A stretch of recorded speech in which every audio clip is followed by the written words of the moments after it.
menggabungkan beberapa pemahaman yang sudah kita pelajari di lalu.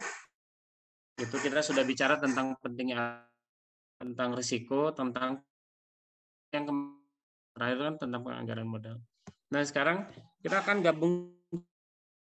Jadi arus kas, risiko, dan penganggaran modal itu kalau kira gimana sih ngobrolinnya gitu ya. Kita pahami dulu bahwa karena ini melibatkan banyak variabel, ada 12 tujuan. Banyak sekali. Anda bisa baca di bagian awal bab buku saya. Jadi yang paling pokok lagi-lagi saya ingin membedakan pekerjaan Anda di lapangan itu ya. Jadi pekerjaan Anda di lapangan itu jelas berbeda. Walaupun realitanya, saudara sekalian, realitanya ketika Anda masuk ke perusahaan, perusahaan tidak akan menanyakan apakah Anda lulusan akuntansi atau lulusan keuangan. Jadi ketika Anda bekerja di perusahaan nggak akan ada pertanyaan itu. Mereka cuma bilang ini kerjain gitu aja. Nah, karena berhadapan dengan itu, tentu Anda harus siap untuk dua kemungkinan itu. Jadi Anda bukan orang akuntansi, tapi mungkin tiba-tiba datang itu biasanya, ya biasanya. Anda pertama kali melamar pekerjaan itu, biasanya yang Anda disuruh dikerjakan itu pasti membereskan laporan keuangan. Kalau perusahaan itu sudah punya bagian keuangan, biasanya yang membantu bagian keuangan yang sudah ada untuk membuat laporan keuangan yang baik. Nah, tetapi nanti bagi bedanya akuntansi dengan analis keuangan atau keuangan, itu pasti akan melihat perbedaan kepentingan. Jadi perbedaan kepentingan dalam menyusun laporan keuangan, gayanya beda. Walaupun peraturan menyusun laporan keuangan itu mirip, sama, aturan itu juga, orang keuangan itu kan membuat laporan keuangan itu berdasarkan PSAK. Nah, tetapi realitanya dalam mengungkapkan atau tidak mengungkapkan sesuatu, itu kedua belah pihak, baik ke akuntan maupun keuangan, akan mempertimbangkan kepentingan masing-masing. Nah, saya sudah tuliskan di sini. Akuntan atau akuntansi, orang akuntansi, itu pertimbangan utama ketika menyusun laporan keuangan adalah menyusunnya untuk kepentingan orang lain. Jadi, orang akuntan menyiapkan laporan keuangan itu untuk pelaporan eksternal dia itu. Dia memang membuat itu untuk tujuan orang lain. Siapa orang lain salah satunya? Ya kita, orang keuangan. Kita kan eksternal. Salah satunya bukan semuanya. Jadi analis keuangan itu kemudian kalau dia diminta menyusun, menyiapkan laporan keuangan, maka laporan keuangan yang dia siapkan itu akan seperti yang saya jelaskan di awal, akan mementingkan persoalan arus kas. Maka dia akan mempertimbangkan analisis laporan pada arus kas untuk apa? Investasi potensial. Jadi kalau melihat pertimbangan itu, maka ketika seorang akuntan itu menyusun laporan keuangan, dia akan memasukkan data itu secara akrual. Akrual itu artinya semua data yang terjadi, uangnya mau masuk atau belum, yang penting sudah dinyatakan, sudah disetujui, itu dia akan langsung tulis. Maka tinjauan keuangannya dia tuh sifatnya segera, atau bisa kita sebut per hari lah gitu. Sementara orang keuangan itu mempertimbangkan kan tadi evaluasi investasi. Maka yang dia timbang paling pokok itu adalah tren. Apa trennya gitu? Itu yang dipertimbangkan oleh analis keuangan. Maka ketika dia menuliskan atau menyusun laporan keuangan, dia akan mempertimbangkan itu.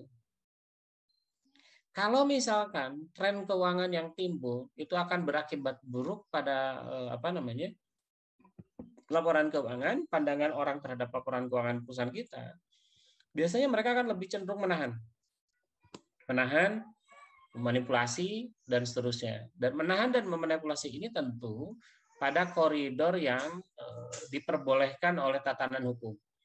Jadi saudara jangan membayangkan kalau misalkan orang keuangan seperti kita memanipulasi laporan keuangan itu boleh semena-mena, itu menipu, membohong hanya untuk terlihat bahwa tren keuangan kita itu bagus, itu salah, bukan begitu. Misalkan begini ya, misalkan. ketika Anda bertransaksi keuangan, kemudian Anda membeli sejumlah barang dari orang lain, orang keuangan itu akan menahan tidak membayar dulu. Jadi kalau misalkan ya Anda punya Wahyu punya toko misalkan, Wahyu punya toko, kemudian apa yang Wahyu bayangkan pertama kali ketika punya toko? Maka yang Wahyu pertama kali bayangkan ketika punya toko adalah nggak bayar dulu. Jadi kan toko itu kan ada isinya tuh, ada barang persediaan. Nah, barang-barang persediaan yang ada di toko Wahyu itu akan diusahakan tidak dibayar dulu. Ngutang istilahnya. Jadi kalau misalkan Anda buka toko, maka seorang manajer keuangan yang baik itu akan berusaha menunda pembayaran. Jadi menunda pembayaran itu sampai kapan? Sampai barangnya terjual. Jadi kalau misalkan Wahyu seorang akuntan nggak akan peduli, kan bayarnya kapan nggak jadi masalah, toh dibayar kan gitu kan pemikiran orang akuntansi itu. Jadi Anda punya toko, misalkan tokonya taruhlah minimarket ya, minimarket, terus ada orang jual barang ke Anda gitu. Maka yang Anda timbang itu sebagai seorang akuntan ya barangnya masukin dibayar. Kenapa nggak ada bedanya bayar sekarang bayar nanti kan sama saja. Nah, seorang analis keuangan itu berbeda cara pandangnya. Dia mikir gini, kalau saya bisa menunda pembayaran, maka saya akan menunda arus uang keluar. Paham logikanya? Saya ulang ya. Jadi seorang analis keuangan itu berpikir kalau dia boleh menunda pembayaran, maka dia akan menunda arus kas keluar. Kalau arus kas keluar tertunda, maka jumlah uang yang masih ada di dalam perusahaan bertambah. Paham sampai situ, Salwa? Salwa paham nggak? Pelan-pelan paham, Pak. Sedikit-sedikit. Oke. Nah, sekarang pertanyaan saya, Salwa. Kalau sudah paham itu, memangnya apa kira-kira gunanya? Apa kira-kira gunanya? Kenapa analis keuangan melakukan itu?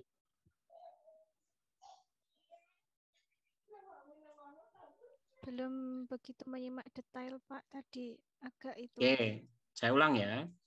Wahyu punya toko. Tokonya minimarket. Kata saya, bagi seorang akuntan itu nggak jadi masalah. Barang persediaannya yang masuk itu dibayar kapan nggak jadi masalah. Dibayar aja gitu. Barangnya sudah ada ya dibayar. Jadi cara pandang yang berbedanya adalah pada sisi kalau misalkan orang keuangan akan berpikir sini aja bisa ambilin tisu nggak atau anduk basah atau baju baru deh, ada minyak kayu putihnya nggak? Ada minyak kayu putih, simpen dulu apinya, ambil minyak kayu putih. Ntar ya, ini ngurus ini dulu nih. Apa? Nih, kayu putihnya kasih, buka dulu bajunya, terus kasih kayu putih. Oke, kita terusin lagi ya. Nah, jadi saya tadi tanya ke Wahyu tuh, kalau misalkan Wahyu ada ada barang yang masuk, kemudian apa yang harus dilakukan? Kata saya jangan bayar dulu. Kenapa jangan bayar dulu kan gitu kata saya. Kenapa jangan bayar dulu? Karena pertama, kalau bayarnya sekarang, maka yang terjadi adalah arus kas terjadi keluar kan? Uang kita keluar. Artinya uang kita berkurang. Nah, apa yang menyebabkan itu harus kita pikirkan? Pertama, kita mungkin akan berpikir kalau uang itu masih ada di tangan kita, maka pandangan orang terhadap kekayaan perusahaan kita itu tinggi. Paham nggak? Selalu sampai situ. Uangnya kan masih ada di kita. Berarti kita kaya dong, ada duit gitu. Bayangin dengan uangnya kita beliin barang persediaan untuk minimarket kita, memang betul barangnya ada sekarang dalam bentuk barang di minimarket gitu. Tapi artinya, bayangkan kalau gini, saya nggak bayar dulu. Jadi kita punya dua tuh, punya barang yang ada di tempat kita, plus uangnya masih di kita. Logikanya berarti seakan-akan kita punya dua, punya si barang, punya uang. Nah, kemudian bayangan kita menjadi begini. Kalau misalkan ada barang itu dan barangnya terjual, kita bayarin tuh. Jadi arus kas itu nanti akan terjadi berbarengan dengan arus kas yang masuk. Jadi arus kas masuk, jadi ada yang beli di minimarket kita dapat uangnya, kita kemudian bayar ke mereka. Tetapi pada arus kas ini, pada peristiwa yang bersamaan ini, arus kas masuk, arus kas keluar, masih ada yang tersisa. Nah, kira-kira Filiana, apa yang tersisa itu dari proses cerita tadi? Labanya, Pak. Oke, laba. Jadi, ketika perpindahan arus terjadi, arus kas keluar itu, kita masih menyisakan apa? Laba. Artinya, dengan cara berpikir seperti itu, seorang manajer keuangan akan melakukan tindakan, semua tindakan itu adalah tindakan yang sifatnya positif terhadap arus kas. Jadi boleh saya mengeluarkan uang, tetapi harus ada pertambahan. Itu yang dipikirkan oleh orang keuangan. Kalau misalkan orang akuntansi, enggak, dia akrual. Begitu ada transaksi, dia langsung laksanakan gitu. Dia langsung catatkan. Kalau kita enggak, kita mikir, bisa nggak gitu? Nah, bisa nggak kita mencatatkan sesuatu itu yang sifatnya positif saja? Apa sih tujuannya? Soal kepercayaan. Jadi kemudian orang akan menganggap kepercayaan publik terhadap kita itu kita punya uang. Yang pertama. Yang kedua, persoalan bahwa uang yang ada di kita sekarang, yang kita tunda pembayarannya pada orang lain itu, maka kita pikirkan bahwa uang ini masih kita bisa investasikan ke tempat yang lain. Paham sisinya? Sarpiatum paham nggak? Ya. Jadi uang yang kita tunda pembayarannya itu sekarang kita bisa gunain buat yang lain. Artinya pada saat yang bersamaan kita bisa berinvestasi pada dua hal. Hal pertama adalah pada sesuatu yang kita tunda pembayarannya. Hal kedua adalah kita bisa melakukan pembayaran pada sesuatu yang tidak bisa kita tunda pembayarannya. Itu gunanya. Jadi di dalam prinsip orang keuangan, pembayaran itu lebih baik ditunda agar kemudian kita bisa memikirkan apakah mungkin ada investasi yang lain. Nah, jadi kita itu memikirkan soal tren. Uang itu harus naik terus gitu. Gimana caranya? Kalau misalnya kira-kira kita mencantumkan laporan keuangan itu akan mengakibatkan sesuatu itu turun, lebih baik kita pikirkan dulu gimana caranya biar nggak terjadi. Itu ya. Kemudian orang keuangan itu ketika menulis laporan keuangan, maka dia pertimbangannya adalah membuat rekomendasi. Jadi berbeda dengan orang akuntansi yang merupakan petugas pencatat keuangan, kita orang keuangan enggak. Kita ada pada level keputusan, membuat keputusan atau setidaknya merekomendasikan keputusan. Jadi pertama pertimbangan kita soal investasi tadi, pertama persoalan tren, kita ingin mempertahankan tren, bagaimana caranya laporan keuangan atau kondisi keuangan perusahaan di masa depan. Kedua, kita juga punya tujuan untuk merekomendasi. Jadi kita membuat laporan keuangan itu kemudian ingin dari laporan keuangan yang kita siapkan itu kita bisa merekomendasikan sesuatu pada pemilik perusahaan atau pada jenjang manajerial yang lebih tinggi. Apa yang kita rekomendasikan? Penggunaan sumber daya. Sumber daya itu bisa uang, bisa pegawai, bisa alat, mesin, tanah, dan seterusnya. Artinya, tren yang kita kemudian hasilkan pada tujuan pertama tadi itu, manfaatnya itu untuk memberikan rekomendasi apa yang kita kira-kira harus kita lakukan. Dan itu bukan tugas orang akuntan. Akuntan hanya memastikan bahwa laporan keuangannya itu akurat, itu saja. Nah, kemudian saudara sekalian, untuk mencapai tujuan dari analis analis keuangan yang saya sebut tadi itu, maka seorang analis keuangan akan mempertimbangkan ini. empat hal ini. Pertama, dia berfokus pada arus kas incremental. Arus kas incremental itu adalah arus kas yang tadi saya jelaskan, arus kas yang menyebabkan pertambahan. Jadi dia nggak akan mikir persoalan arus kas lain yang biasa-biasa, yang nggak, kemarin-kemarin juga kalau nggak ada investasi arus kas itu ada gitu. Nah, selama arus kas itu terjadi kemarin-kemarin, sebelum investasi juga sudah ada, lu ngapain saya pikirin gitu? Paham nggak?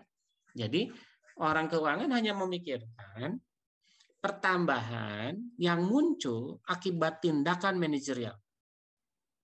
Kalau akuntansi kan enggak, akuntansi itu semua hal tulis gitu, tanpa terkecuali, harus aktual, harus nyata, harus secepatnya.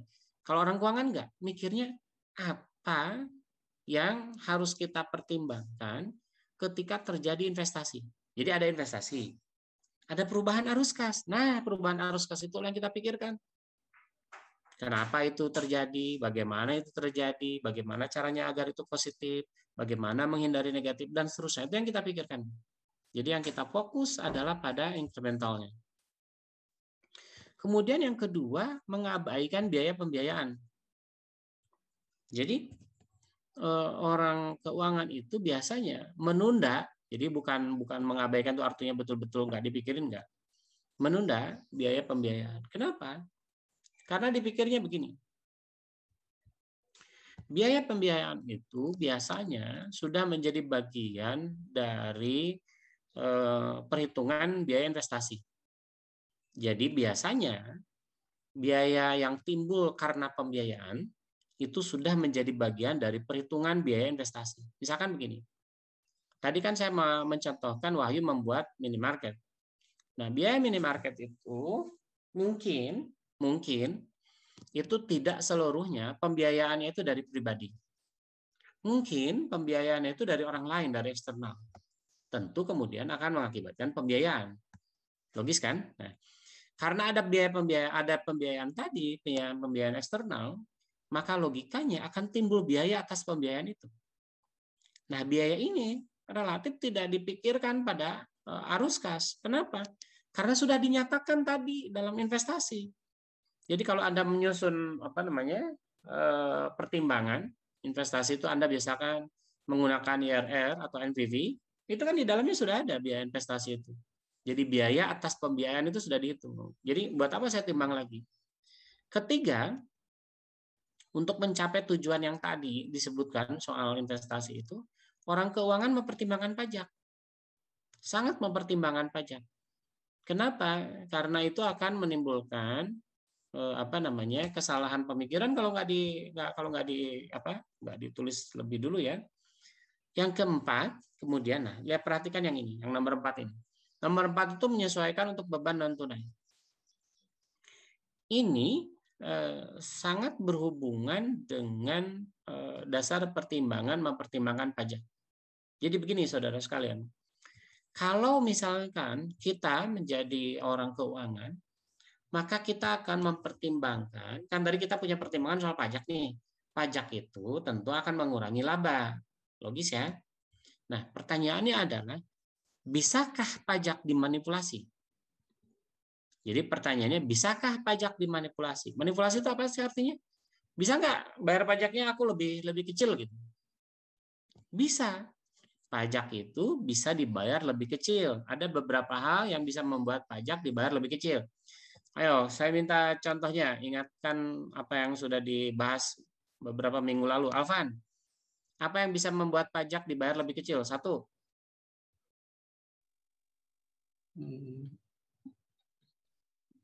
Apa, Van? Pengurang pajak itu apa? Pengurang dari pendapatan. Ya, gini. Dari kemarin saya sudah jelaskan itu, bahwa pajak itu bisa dikurangi. Nah, sekarang apa yang bisa mengurangi pajak? Apa aja? Satu.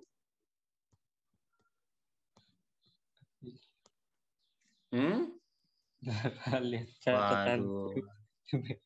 Itu catatan penting itu. Kalau sampai nggak ada catatannya gimana? Bentar, ngelihat catatan. Kita lewat dulu Halim. Apa yang bisa mengurangi pajak, Halim? Lagi nyari di catatan, Pak. Waduh. Nanti kalau misalkan ditanya sama bosnya, Anda bekerja lulusan MKS, terus dia nanya, gimana nih Halim, kamu kan sekarang jadi manajer keuangan, gimana caranya biar pajak perusahaan kita lebih kecil? Bentar Pak, saya baca dulu catatan, waduh langsung dipecat jawabnya gitu. Ada yang bisa nggak? Apa yang bisa mengurangi pajak? Zakat, Pak. Kenapa, Pak Bdan? Zakat. Kata siapa zakat bisa mengurangi pajak?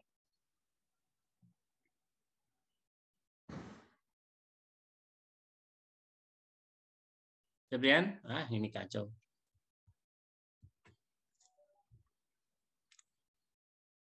Ayo, siapa yang bisa jawab? Depresiasi bukan, Pak? Depresiasi, oke. Salah satunya adalah depresiasi. Depresiasi itu bisa mengurangi pajak. Oleh karena itu maka dia dicantumkan sebagai bagian yang dari nomor 4 ini. Menyesuaikan untuk beban non tunai. Jadi depresiasi dianggap sebagai alat untuk mengurangi pajak. Oke, yang lain, yang kedua apa lagi?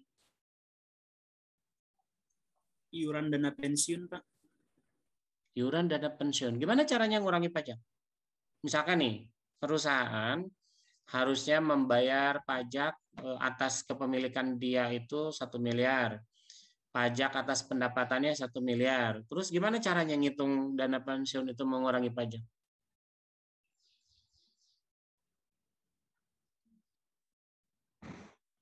Waduh, harus dibaca lagi ya catatannya ya. Oke, kita lewat dulu deh. Gimana sih? Jadi ketika zakat bisa mengurangi, gimana aturannya? Baca aturannya. Jika depresiasi mengurangi, bagaimana aturannya? Hutang, besarnya hutang bisa mengurangi pajak, bagaimana caranya? Itu karena sudah dijelaskan berkali-kali. Oke, pada kasus ini adalah untuk mencapai tujuan analisis keuangan seperti yang saya ceritakan tadi, maka kita akan banyak mempertimbangkan penyesuaian beban non tunai. Penyesuaian beban non tunai yang dimaksud adalah depresiasi. Nah, saudara sekalian, bagaimana perhitungan depresiasi berdasarkan hukum yang berlaku di Indonesia? Karena tampaknya tadi beberapa di antara Anda masih banyak yang belum ingat, saya tugaskan membaca ya. Baca, semua orang tanpa terkecuali saya persilahkan membaca. Bagaimana sih di Indonesia cara menghitung depresiasi? Kenapa saya mengatakan ini? Karena setiap negara punya cara yang berbeda dalam menghitung depresiasi. Gitu ya. Jadi negara-negara itu berpandangan cara menghitung depresiasi beda-beda. Ada yang misalkan ya, saya punya mobil, harganya 200 juta. Kemudian diperkirakan dia umurnya itu 5 tahun. Dibagi rata aja gitu. 200 juta dibagi 5 tahun, dibagi 12 bulan. Nah itulah depresiasinya. Ada juga yang bentuknya sliding, menurun gitu ya. Jadi pengurangan itu kata dia tidak akan terjadi serta-merta. Jadi cara menghitung depresiasi itu ada yang flat, seperti ini. Ada yang menghitungnya begini. Nah, jadi menghitungnya begini. Jadi barang itu katanya lama-lama menjadi 0. Maka perubahannya ya sedikit-sedikit kata dia. Maka perhitungan ini yang digunakan. Ada yang flat. Pokoknya bagi 5 tahun, dibagi 12 bulan. Itulah nilai depresiasi bulanannya. Misalkan begitu. Nah yang di Indonesia apa nih hukum yang berlaku di Indonesia? Coba cek. Kemudian di Indonesia juga coba cek bagaimana depresiasi itu mempengaruhi mempengaruhi pajak. Jadi dicek juga ya bagaimana tentang itu. Nah, apakah non tunai itu hanya depresiasi? Tidak. Kita sebagai orang keuangan harus memikirkan cara lain untuk bayar pajak sekecil-kecilnya. Tapi bukan cara. Jadi memanipulasi pajak, manipulasi itu bukan makna negatif. Manipulasi itu jangan dipandang negatif ya. Orang keuangan akan memikirkan bagaimana caranya memanipulasi pajak. Artinya mengurangi bayar pajak, bukan nggak bayar pajak. Kalau Anda nggak bayar pajak, itu ilegal, pidana, melanggar hukum, bisa dipenjara. Nah, yang maksud saya memanipulasi itu tadi memanfaatkan depresiasi, masukkan depresiasi atas barang kan kurangi itu, kurangi pajak. Yang kedua, bagaimana hubungannya dengan pengeluaran aset tetap? Bagaimana aset tetap, pengeluaran aset tetap itu bisa mengurangi pajak. Nah, Anda bayangkan begini. Kalau misalkan Anda membeli mesin, jadi Anda membeli mesin A. Anda beli mesin baru nih, mesin A baru. Mesin A ini Anda buat untuk berproduksi di pabrik Anda. Bawa ke pabrik. Beli ya. Ini mesinnya dibeli di pabrik. Pasanglah di pabrik ini. Namanya mesin, ketika dipasang, itu kan ada biaya instalasi. Biaya instalasi, biaya pemasangan, dan seterusnya. Artinya, ketika aset tetap dibeli, jadi peralatan itu dibeli, mungkinkah itu kemudian menimbulkan pengeluaran? Kalau iya, naikkan harga aset tetapnya. Misalkan, saya beli mesin harga 1 miliar, ternyata biaya pemasangan, biaya yang dikeluarkan untuk pembelian aset tetap itu adalah 100 juta. Saya tulis aja di pembukuan 1,1 miliar. Nah, sampai sini.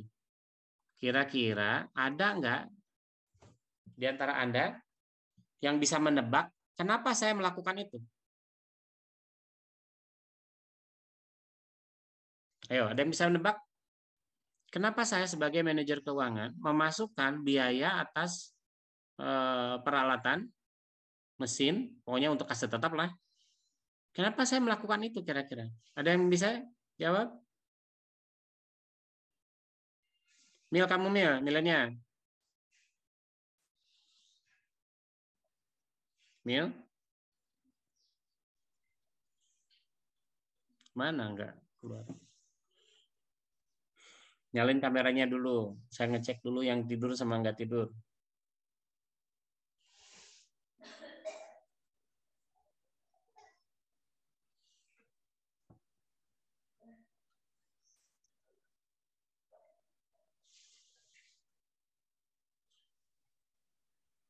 Mil, ayo Mil, jawab Mil.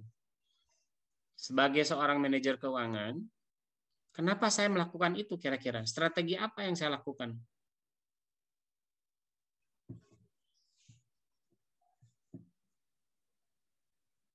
Mil? Kan kita beli alat mesin tuh, harganya 1 miliar. Buat masang tuh mesin, kita butuh biaya untuk masang segala macam itu 100 juta. Saya pikir masukin aja lah di dalam pembukuan bahwa harga mesin itu 1,1 miliar. Kan orang akuntansi nggak gitu nulisnya. Orang akuntansi itu akan nulis begini. Harga pemasangan 100 juta, harga mesin 1 miliar. Dia akan nulis gitu kan. Saya orang keuangan nggak akan mau nulis gitu. Saya akan menulisnya harga mesin 1,1 miliar. Kira-kira apa alasan saya kira-kira? Mil. Nggak ada suaranya, Mil.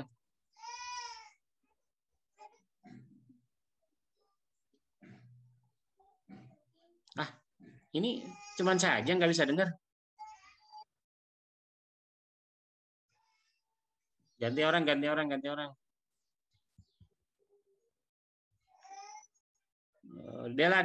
Del. Lihat sini mukanya. Oke. Ayo Del, kenapa Del saya melakukan itu kira-kira? Kurang tahu, Pak. Waduh, pakai logika. Kenapa kira-kira saya melakukan itu? Tias, kenapa Tias kira-kira saya melakukan itu? Mungkin untuk mengurangi pajak, Pak. Gimana caranya? Kurang tahu, Pak. Ya, Lutfi, kenapa Pi? Kira-kira Pi? Itu Pak, nanti kan kalau misalnya dimasukin harga instalasinya berarti kan nanti depresiasinya makin besar, Pak. Gimana? Logikanya, urutan ceritanya gimana? Nah, jadi kan kalau misalnya cuma masukin 1 miliar, nanti kan depresiasinya berarti kan kalau misalnya yang stabil berarti nanti 5 dibagi 12. Jadi lebih kecil dibanding kalau misalnya dimasukin juga instalasinya. Gitu. Tias ngerti nggak, Tias? Iya, Pak. Oke. Dengan menaikkan harga barang, maka depresiasinya jadi naik. Karena depresiasinya naik, maka pengurangan pajaknya jadi naik. Jadi pajak yang dibayarkan oleh perusahaan akan menjadi menurun karena depresiasinya naik. Gitu logikanya ya. Loh Pak, kalau gitu nipu dong, kan harga barangnya nggak segitu nilai bukunya. Segitu. Kenapa segitu? Kan tadi tambah biaya pemasangan. Jadi nggak ada cerita penipuan sebetulnya. Nah, hanya bedanya menyatukan dua kegiatan dalam satu barang. Jadi kan tidak semua barang mesin itu yang kita beli itu termasuk biaya pemasangan enggak? Ada beberapa mesin yang biaya pemasangan itu terpisah atau biaya yang kita keluarkan itu terpisah. Oleh karena itu masukkan, kan lumayan depresiasinya naik, pajak berkurang. Itu logikanya.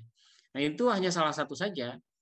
Jadi tentu di dalam pembelian peralatan mesin, tanah dan bangunan itu ada seperti yang itu yang lain-lain. Misalkan biaya uji coba ya.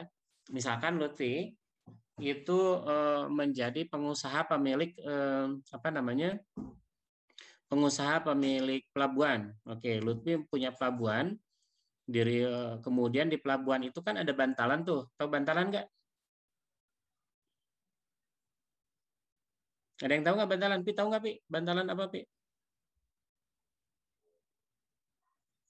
Nggak tahu? Ini loh, kalau di pelabuhan itu jarang naik kan ada kapal. tembok tuh. Ada tembok kan? Ada tembok. Si tembok ini kalau hanya beton, maka kemungkinan besar ketika ada tumbukan dengan kapal kan rusak. Salah satu betonnya yang rusak atau kapalnya yang rusak. Nah, biasanya itu kemudian dipasangin bantalan. Jadi sejenis bahan tertentu yang membuat si temboknya tidak mudah rusak, korosi garam nggak juga rusak, dan kemudian ketika kapal berbenturan juga tidak rusak. Nah, ketika dipasang alat itu ada biaya uji coba namanya. Biaya uji coba kan mahal. Jadi kalau misalkan kita tidak mencantumkan itu pada depresiasi, rugi, sayang gitu. Itu jadi banyak ya. Jadi ada biaya uji coba, biaya apa lagi ya?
Baik, sambil jalan ya.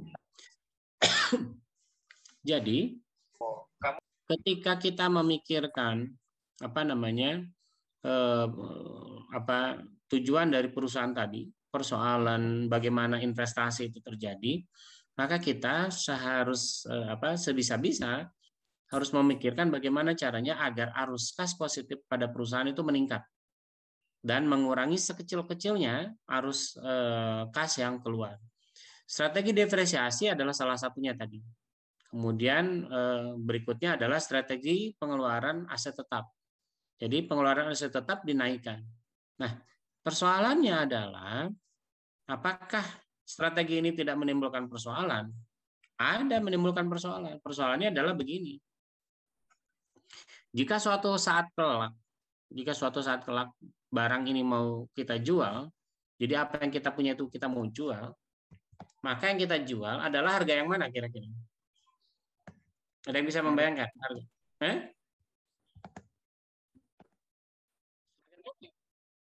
Iya. Jadi ketika kita mau jual, harga 1,1 M sebagai basic perhitungan. Nah, kenapa kemudian kita harus timbang-timbang? Nah, kan harga 1,1 M itu jadi bahan pertimbangan, maka pajaknya kan kita jual tuh, jual harga. Padahal harga asalnya itu barang cuma 1 miliar. Dan kalau dijual, kira-kira pajaknya ya 100 juta lah, kan 10%. Tapi gara-gara sekarang 1,1 miliar, maka pajaknya jadi berubah, jadi 110 juta. Itu logika yang kemudian timbul. Oleh karena itu, dasar pertimbangannya menjadi begini. Ketika kita menjual aset tetap itu, tentu kita tidak berusaha menjual pada harga itu. Jadi kita harus berusaha menjual harga di bawah itu. Jadi Anda ketika menjual aset tetap hanya bisa menjual harga di bawah itu. Usahakan di bawah itu. Tetapi tentu Anda akan menderita kerugian. Pertimbangannya adalah kenapa Anda nggak rugi? Karena barang itu udah dipakai. Jadi mesin itu udah dipakai. Karena mesin sudah dipakai, logis jika kemudian harganya ada di bawahnya. Karena harga yang Anda tetapkan untuk penjualan barang itu adalah harga yang sudah terdepresiasi. Depresiasi itu artinya begini kan, barang itu dipakai maka penurunan nilai itulah barang yang akan kita jual. Logikanya kemudian timbul akan terjadi pengurangan pajak lagi. Jadi kalau pajak harusnya dibayar 1 miliar, pajak sekarang enggak, karena ada depresiasi maka dia bayar di bawah harga itu. Ketika ada pembayaran di bawah harga itu, maka logikanya terjadi penurunan pajak. Ketika ada di atas itu, maka pajak. Gitu ya. Jadi harus ditimbang kapan ketika kita menjual aset itu.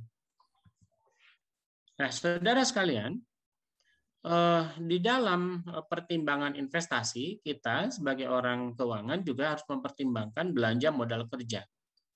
Tadi saya sudah mengatakan, saudara sekalian, di dalam belanja modal kerja atau biasa sering kita sebut sebagai belanja persediaan, maka pertimbangan kita adalah tadi kata saya menunda pembayaran.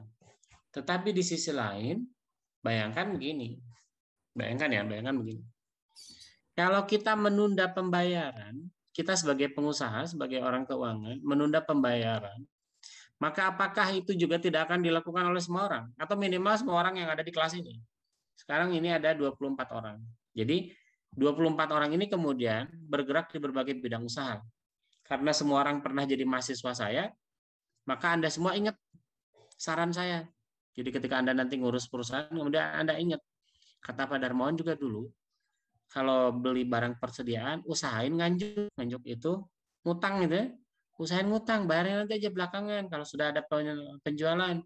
Kalau semua orang berpikir begitu, maka artinya orang yang beli barang ke Anda pun akan melakukan hal itu. Ngerti nggak? Saya susah ngelihat Anda paham atau enggak karena nggak ngelihat mukanya. Susah belajar daring begini. Makanya nyalain dong, nyalain. Biar saya bisa ngelihat mukanya, muka orang paham, muka orang nggak paham, muka orang bengong. Nah, Wahyu muka orang bengong ini. Wahyu ngerti nggak cerita saya, Wahyu?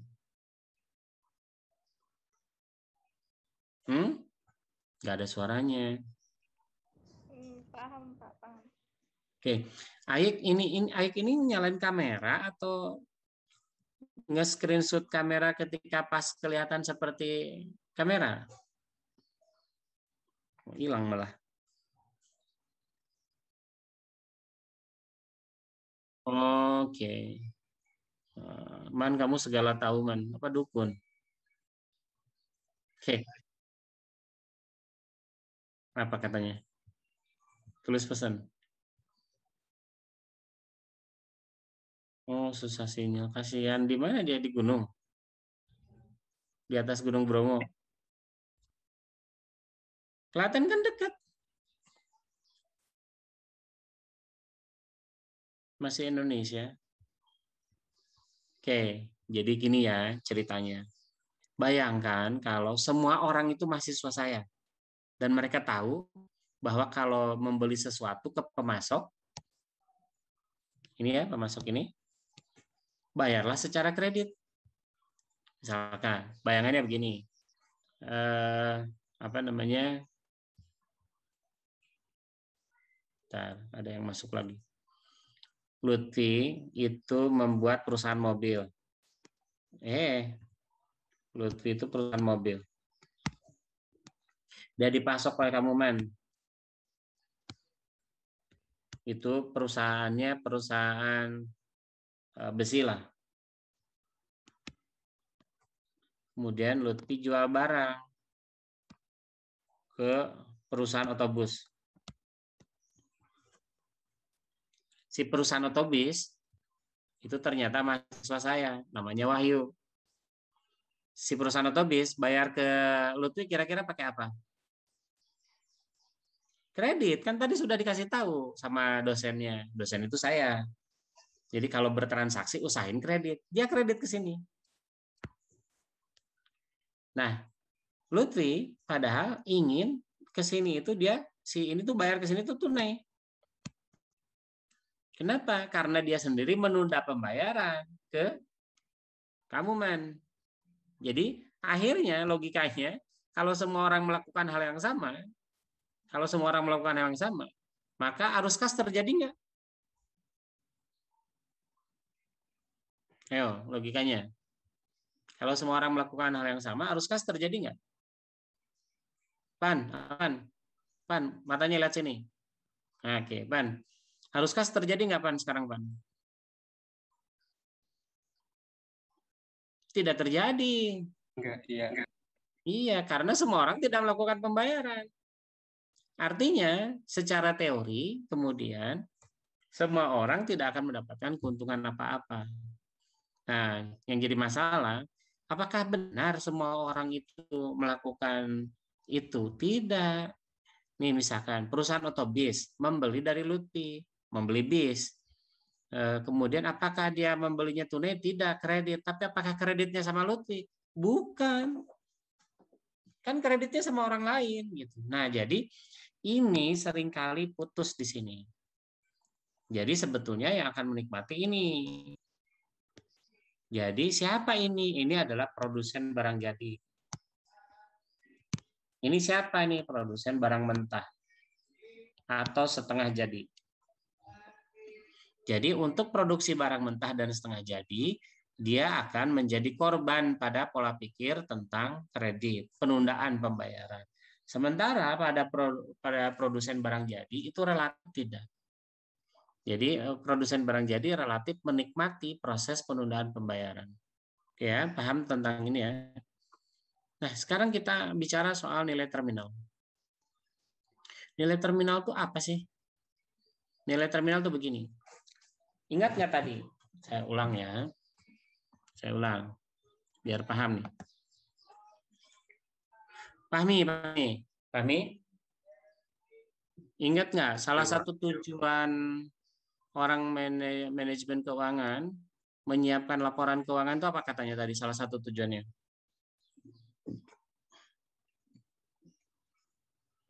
Pahmi? Bentar, Pak.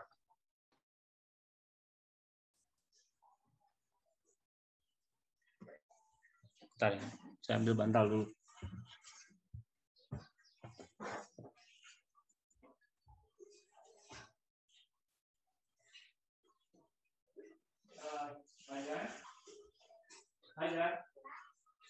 Rin, tolong bantuin tuh ruangan tamu kok kotor acak-acakan.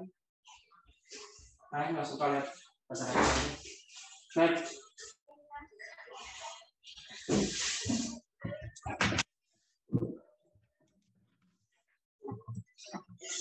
Oke, gimana Pak nih? Tujuannya apa tuh tadi? Kan secara umum tujuannya dia ketika menyusun laporan keuangan itu hanya satu. Apa kata saya tadi?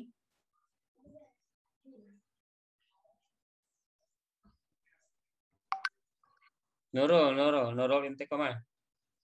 Apa kata saya tadi? Nurul?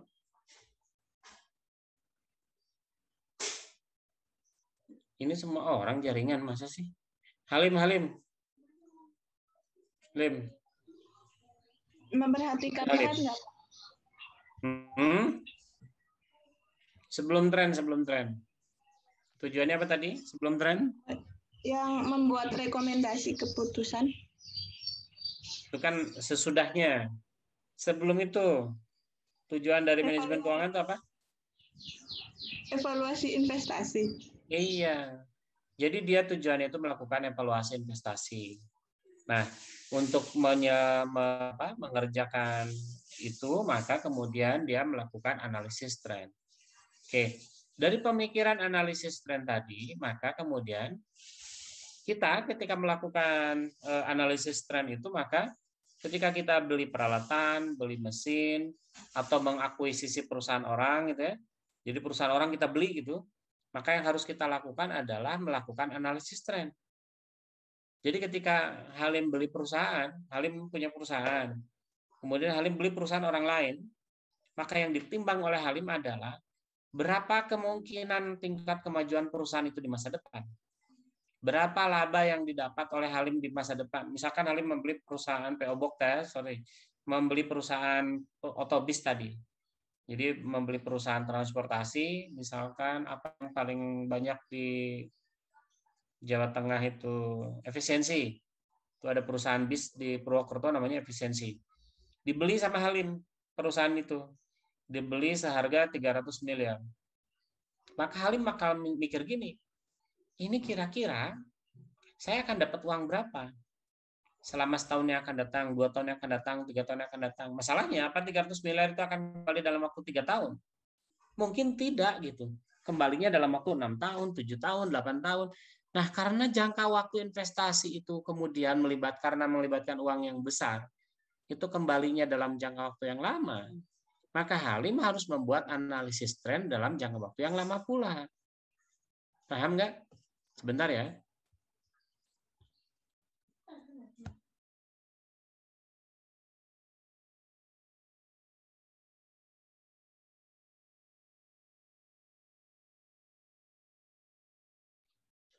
Oke, kita lanjutkan.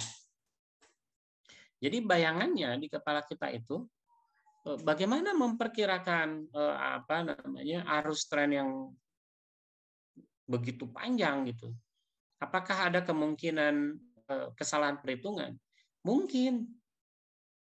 Begini, walau bagaimanapun tren yang terjadi itu relatif membentuk belokan-belokan tersendiri. Jadi kalau misalkan kita memperkirakan sesuatu yang jangka panjang sekali itu berat, susah sekali. Misalkan begini, pada tahun 90-an, gini ya, kalau Anda baca sejarah, pada tahun 90-an, siapa yang percaya bahwa Uni Soviet itu akan hancur? Nggak ada yang percaya. Uni Soviet itu negara besar, besar sekali. Jadi Uni Soviet itu berdiri sejak tahun 40-an. Dia asalnya Federasi Rusia, jadi negara Federasi Rusia, kemudian dia menyerang negara-negara tetangganya, Ukraina, pokoknya negara-negara Eropa Timur, sampai kemudian ujung terakhirnya itu menyerang Polandia. Walaupun kemudian Polandia dilepaskan. Jadi batas akhirnya itu Polandia. Sebelum Polandia itu Uni Soviet. Di ujung sana, batasnya siapa? China. Jadi negara-negara bermata sipit, seperti Uzbekistan, Tajikistan, itu masuk dalam wilayah Uni Soviet. Besar, luas sekali. Negara terbesar di dunia itu namanya Uni Soviet. Siapa yang mengira tahun 90 hanya gara-gara pidato sepele? Jadi ada presiden presiden Uni Soviet waktu itu, namanya Gorbachev, dia berpidato. Dia bilang begini, kalau Uni Soviet mau maju, kata dia, maka harus ada keterbukaan ekonomi, keterbukaan demokrasi, dan seterusnya. Itu terkenal sebagai Glasnost dan Perestroika, nama programnya itu. Tetapi karena keterbukaan itu, efeknya kemudian demokrasi muncul, maka negara-negara besar di bawah Uni Soviet itu memutuskan keluar. Nah, saya ingin berdemokrasi, saya ingin mendirikan negara sendiri. Maka berdirilah Ukraina. Negara paling besar di Uni Soviet itu selain Rusia, Federasi Rusia, namanya negara Ukraina. Ukraina memisahkan diri. Begitu Ukraina memisahkan diri, negara bagian dari Ukraina namanya Georgia, Ossetia, Moldova, kemudian memisahkan diri juga. Jadi Ukraina yang asalnya gede jadi kecil. Semuanya begitu. Siapa yang nyangka gitu negara sebesar itu hancur? Atau siapa yang nyangka negara sebesar Yugoslavia itu hilang dari peredaran? Kita tahu bahwa bertahun-tahun Piala Dunia itu kita akan ngelihat negara lambang Palu Arit gitu. Lambang Palu Arit berkaos merah tulisannya CCP. Saya bertahun-tahun tuh ngelihat Piala Dunia dengan kaos itu. Dan siapa yang ngira itu Piala Dunia itu kan menggambarkan tingkat perekonomian orang. Itu ada negara yang gambarnya itu gambar bintang. Itu lambang Yugoslavia. Yugoslavia itu negara besar sekali, ekonominya kuat. Hancur tuh tanpa sisa. Artinya tidak ada yang bisa mengira sebuah negara yang asalnya kuat jadi hilang dari peradaban. Misalkan begini, siapa yang nyangka negara-negara dengan ekonomi kuat seperti Yordania sekarang hancur, Syria hancur. Syria itu negara indah sekali. Anda lihat foto-foto Syria, Damaskus gitu ya, Damaskus sekitar tahun 90-an tuh indah sekali. Sekarang apa? Cuman puing-puing aja. Itu artinya memperkirakan sesuatu di masa depan itu susah. Sulit sekali memperkirakan sesuatu di masa depan itu. Oleh karena itu kemudian ahli keuangan membuat nilai terminal. Nih lihat, muncul kalimatnya. Nilai terminal. Jadi nilai terminal itu adalah titik potong di antara jangka waktu tren yang panjang. Jadi kan orang keuangan diminta untuk membuat perkiraan jangka panjang atas investasi yang dilakukannya. Itu 25 tahun, 30 tahun, dan seterusnya. Nah, orang keuangan kemudian memotong di tengah-tengah. Pada titik 5 tahun, pada titik 10 tahun. Kenapa orang keuangan melakukan itu? Katanya tadi, sulit untuk memprediksi masa depan terlalu panjang. Maka dibuatlah pendek-pendek. 5 tahun atau 10 tahun. Nah, jadi nilai terminal itu, paham ya sekarang? Nilai terminal itu adalah nilai antara gitu, proyeksi arus kas. Jadi, dari sekian panjang proyeksi arus kas dalam jangka waktu yang panjang itu dipotong oleh ahli keuangan menjadi 5 tahun atau 10 tahun, pokoknya waktu yang pendek. Pertanyaannya bagaimana kemudian caranya membuat nilai terminal itu? Jadi nilai terminal itu berapa sih nilai keuntungan, berapa sih nilai laba, berapa sih nilai aset pada 5 atau 10 tahun yang akan datang. Nah, caranya beberapa cara dilakukan. Pertama, cara yang paling sederhana itu mengambil proyeksi arus kas tahun terakhir. Jadi orang keuangan melihat laporan keuangan yang dibuat oleh orang akuntansi. Arus kas terakhir berapa sih dapatnya? Maka perkiraan tahun depan ya kira-kira segitulah. Kalaulah kemudian ada penyimpangan yang nggak akan jauh dari penyimpangan itu. Tapi tentu saja pola pikir itu agak berbahaya gitu. Namanya kehidupan kan bergerak, tidak mungkin gitu-gitu terus. Maka kemudian ada metode kedua. Metode kedua itu menggunakan asumsi. Asumsi itu artinya patokan. Kalau ini naik maka itu naik. Kalau ini turun itu turun gitu. Apa asumsi yang paling sering digunakan? Keadaan ekonomi. Ya, logikanya begini. Usaha saya akan maju berkembang bergantung dengan keadaan ekonomi negara saya. Logis kan? Jadi kalau negara kita itu ekonominya naik, logikanya perusahaan saya juga ikut naik. Jadi perkiraan saya 5 tahun yang akan datang itu mengikuti tren itu. Misalkan tren pertumbuhan ekonomi sekarang Indonesia berapa sih? Jelek memang terus terang. Hanya pada kisaran 5-6% kan pertumbuhannya. Maka pertumbuhan usaha kita juga akan begitu. 5-6%. Cara ngitungnya gitu ya. Padahal logika ini juga agak berat. Apakah memang pengaruh pertumbuhan ekonomi terhadap perusahaan kita itu sebesar itu? Itu kan harus dicek. Jadi untuk memastikan apakah pengaruh ekonomi itu tepat untuk menjadi asumsi, cek dulu. Caranya menghitung berapa perubahan ekonomi merubah laporan keuangan kita. Jadi buat asumsi dulu. Kemudian yang kedua, rasio harga arus kas perusahaan lain. Jadi begini, kita ingin memperkirakan berapa sih arus kas yang masuk dan keluar perusahaan kita untuk 5-10 tahun yang akan datang. Kita perhatikan perusahaan orang lain. Jadi kita lihat perusahaan orang lain itu seperti apa, tetapi karakteristiknya harus sama. Karakteristik usaha yang paling mudah dilakukan adalah dengan cara melihat perusahaan yang satu sektor. Misalkan sama-sama sektor properti, sama-sama transportasi, dan seterusnya. Jadi itu cara yang nomor kedua. Nomor ketiga, depresiasi nilai buku, nilai likuidasi. Ini maksudnya gimana? Penjelasannya begini. Ketika kita membeli sebuah perusahaan, logikanya, perusahaan itu kan ada alat mesin ya. Ada bangunan, alat, mesin, tanah, dan seterusnya. Tanah oke lah, tidak ada nilai penurunan. Tetapi kan alat, mesin, bangunan menurun nilainya. Logikanya, jika tidak ada investasi baru, jadi Halim tadi itu membeli perusahaan transportasi efisiensi itu, jika tidak ada peralatan baru, maka logikanya nilai si bis itu, bis yang ada di jalan itu, 5 tahun yang akan datang kan nggak akan segitu nilainya. 10 tahun yang akan datang kan nggak akan segitu nilainya. Karena nilainya berkurang, maka akan menghasilkan uang yang kurang-kurang. Bayangin gini. Tadi kan Halim beli bis dari efisiensi. Asalnya armadanya 200. Taruhlah dibeli dalam waktu yang berbeda-beda. 5 tahun yang akan datang kan pasti ada bis yang udah mogok kan. Udah nggak jalan lagi. Betul nggak logikanya? Karena dia udah mogok, udah nggak jalan lagi, maka dia butuh biaya pemeliharaan. Maka dipikirlah berapa biaya pemeliharaan itu. Lihatlah biaya pada depresiasinya. Yang kedua, berarti kalau begitu suatu saat kelak ada saatnya si mesin, tanah, bangunan, kendaraan, dan seterusnya ini akan tidak ada nilainya sama sekali. Karena tidak ada nilainya sama sekali, maka akan ada perjalanan nih. Maka ketika bis ini lama-lama dia akan kapasitasnya berkurang karena sering mogok apa segala macam, orang jadi nggak mau naik misalkan. Jadi penghasilannya juga akan menurun. Kalau mesin asalnya kapasitasnya untuk 1 jam dia akan berproduksi 1000 produk. Lama-lama dia menurun dari 1000 jadi 900, 800, 700, kapasitasnya akan turun karena kualitas mesinnya turun. Nah, inilah yang disebut sebagai nilai likuidasi. Jadi si barang-barang yang kita punya itu kan tentu punya nilai buku. Nilai bukunya didepresiasi. Ketika dibayangkan sebagai depresiasi, maka akan ada penurunan harga. Penurunan harga ini akan berakibat pada penurunan produksi. Logikanya saja gitu. Tidak ada hubungan langsung antara penurunan harga dengan penurunan depresiasi dengan penurunan produksi. Nggak ada hubungan langsung, tetapi hubungan logika.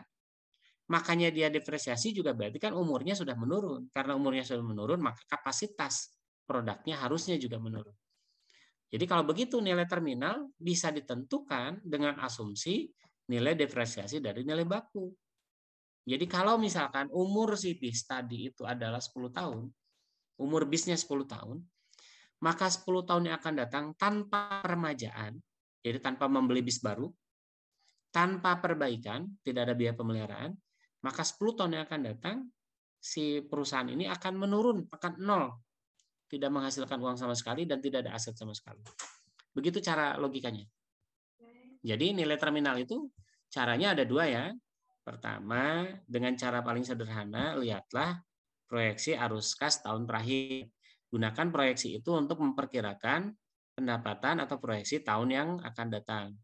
Kedua, dengan membuat asumsi. Asumsi ada 3. Pertama, asumsi ekonomi. Kedua, asumsi rasio pada perusahaan lain yang sejenis karakteristiknya sama. Yang ketiga, asumsinya terhadap depresiasi nilai buku atau likuidasi dari barang itu atau alat, mesin, peralatan, bangunan dari apa yang kita bicarakan. Oke, saudara sekalian.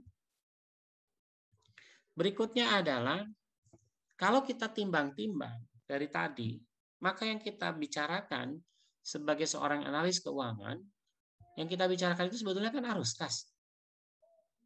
Apa sih arus kas yang harus kita obrolkan gitu ketika kita bicara tentang investasi itu?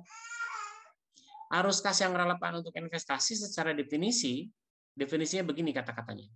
Semua tambahan, semua berarti ya, semua tambahan yang muncul akibat investasi, tapi setelah pajak.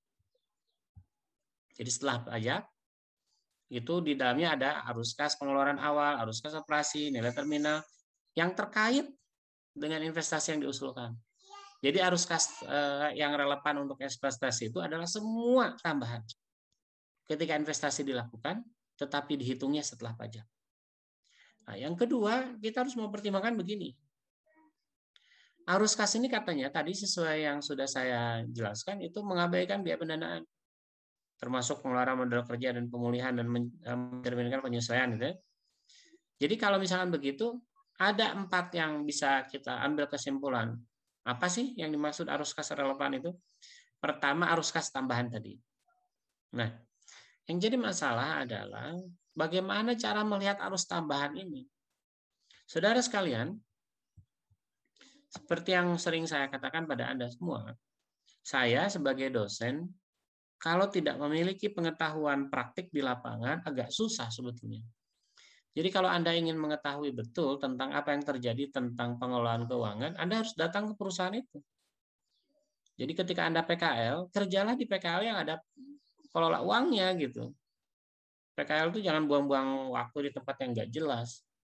Makanya saya lebih senang kalau Anda PKL itu di pabrik gitu ya, di sesuatu yang memproduksi sesuatu yang kemudian mereka pikir betul gitu. Perusahaan yang menjual sesuatu biar kelihatan betul pengelolaan keuangannya itu. Nah, realitanya saya melihat, mohon maaf, mereka yang hanya paham teori, sebetulnya ketika nanti mereka masuk ke lapangan nggak bisa apa-apa. Artinya kan kita mau jadi ahli keuangan.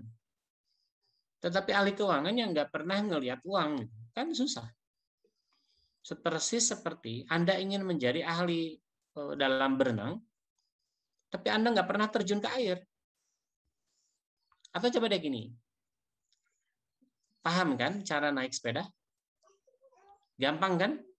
Bahwa sepeda itu yang penting berdiri, naik, kemudian dikayuh, jalanlah tuh sepeda. Semua orang tahu teorinya seperti itu. Tapi bisakah seseorang hanya dengan berbekal itu kemudian dia bisa naik sepeda? Nggak bisa.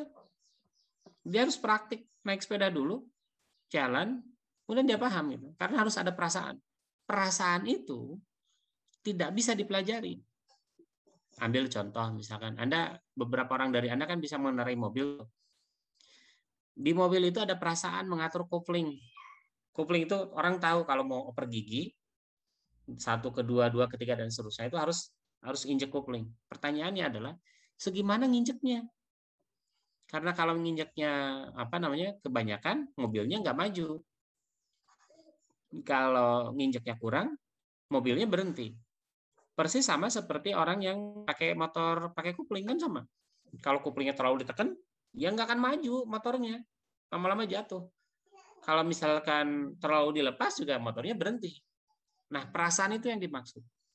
Jadi ketika Anda bicara soal persoalan apa yang dimaksud dengan arus kas ini, susah kalau Anda nggak masuk langsung ke perusahaan. Susah untuk saran saya agar Anda paham, coba deh magang gitu ya. Kalau magang itu kan statusnya Anda belum sarjana gitu. Kalau salah-salah juga nggak apa-apa. Jadi magang PKL itu usahain nggak kenal, biarin aja. Usahain di tempat yang membuat Anda punya pemahaman lebih. Yang kedua, Anda juga ketika bicara arus kas itu, maka Anda harus memikirkan bahwa adakah biaya hangus. Jadi biaya hangus itu adalah biaya yang nggak perlu diomongin lagi deh gitu. Tidak relevan untuk dibicarakan karena biayanya sudah hangus. Gitu. Sudah nggak perlu diomongin lagi. Jadi investasi itu tidak seluruhnya harus kita bicarakan. Jadi kalau itu sudah terjadi di masa lalu, ya sudah jangan diomongin lagi gitu. Misalkan ada sisa investasi dari masa lalu gitu ya. Sisa investasi di masa lalu jangan dimasukin ke investasi yang sekarang. Udah hangus, jangan diomongin lagi, sudah selesai gitu.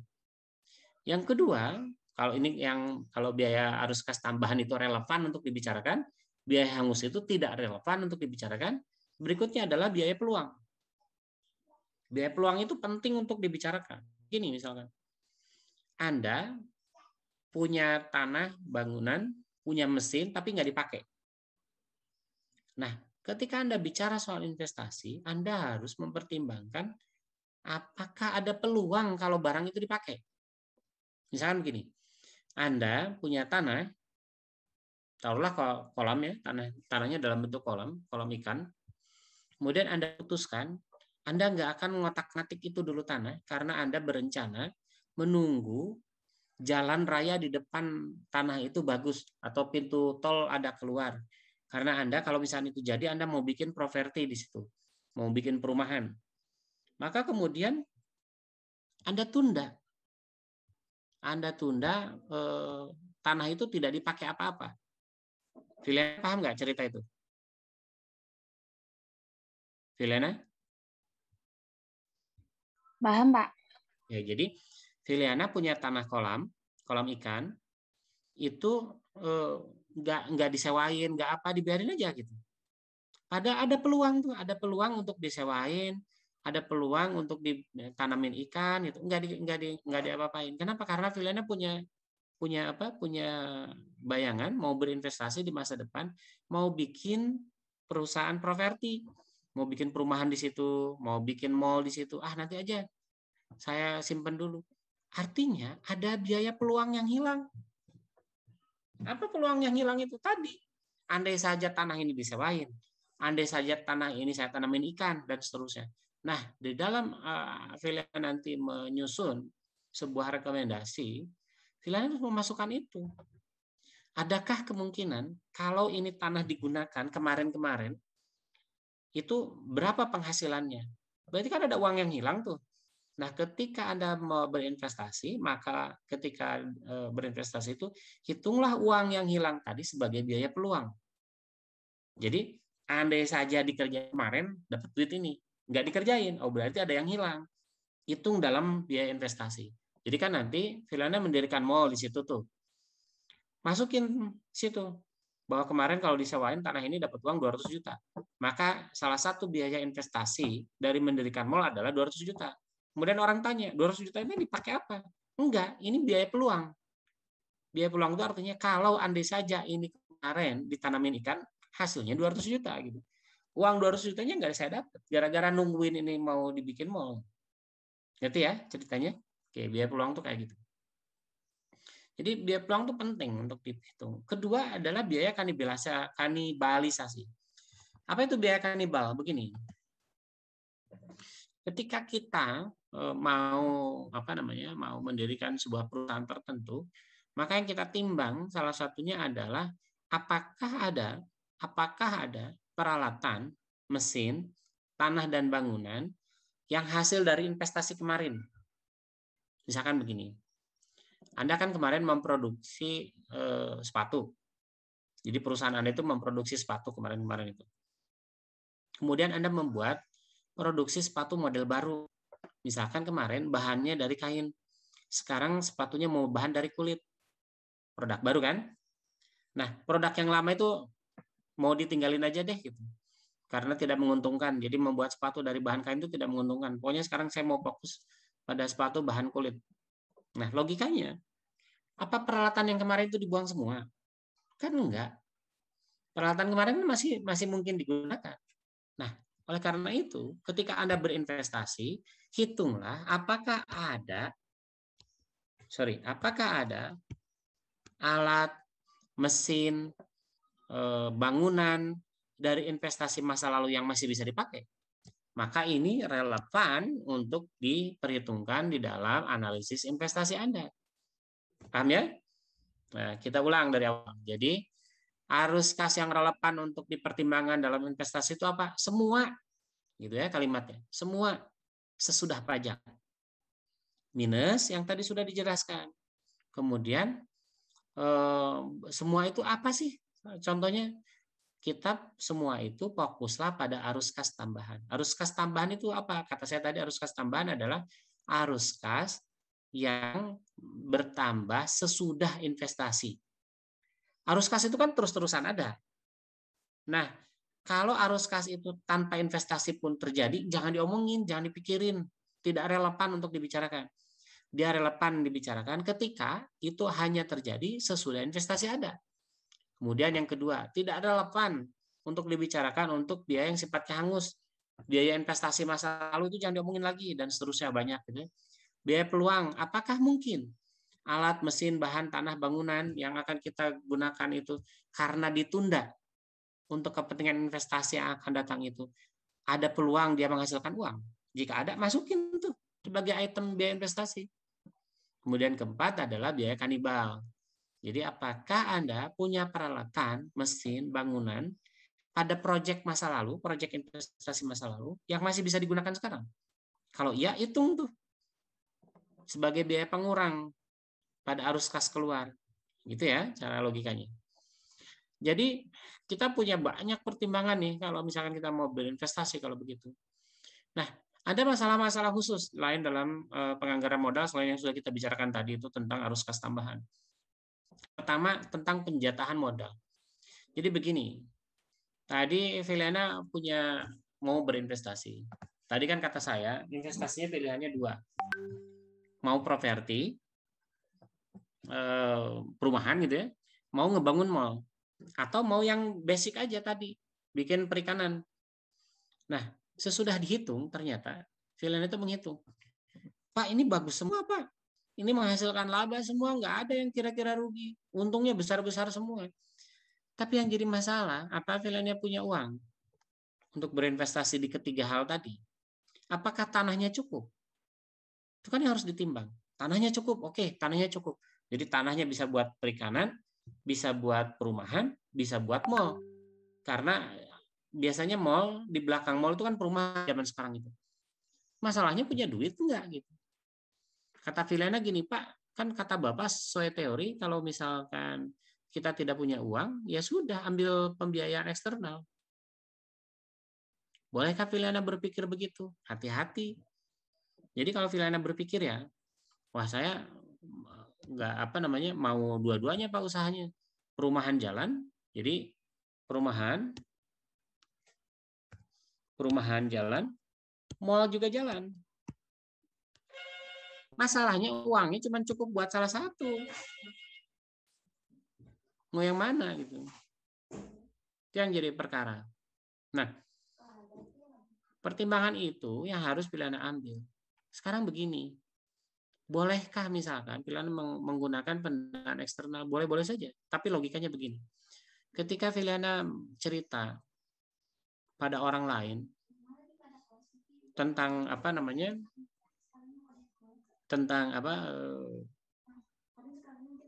bentar ya.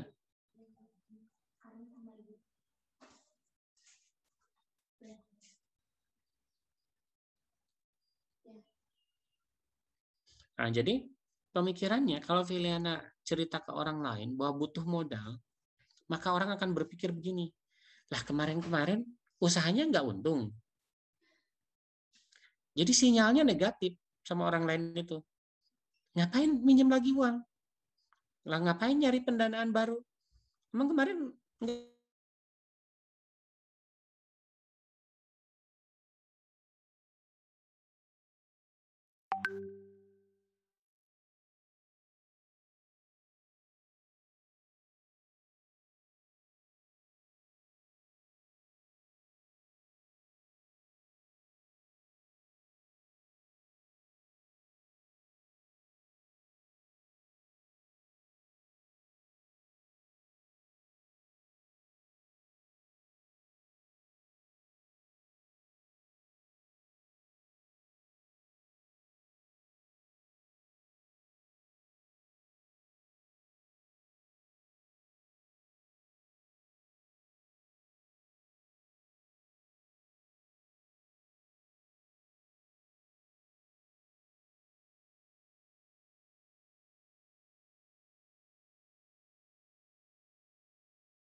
nyatu dengan absen yang jam 7. Jadi biarlah absen yang jam 7 mereka bikin absen sendiri, absen yang jam 9 biarlah membuat absen sendiri. Jadi biar tidak bercampur ya. Jadi tolong link absen tadi nanti itu berdasarkan kelas masing-masing. Baik itu kelas pagi ataupun kelas jam 9 biar tidak saling mengganggu.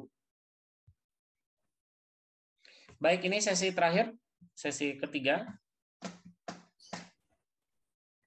Saya nggak ada copy break ya, harusnya ada copy break ini.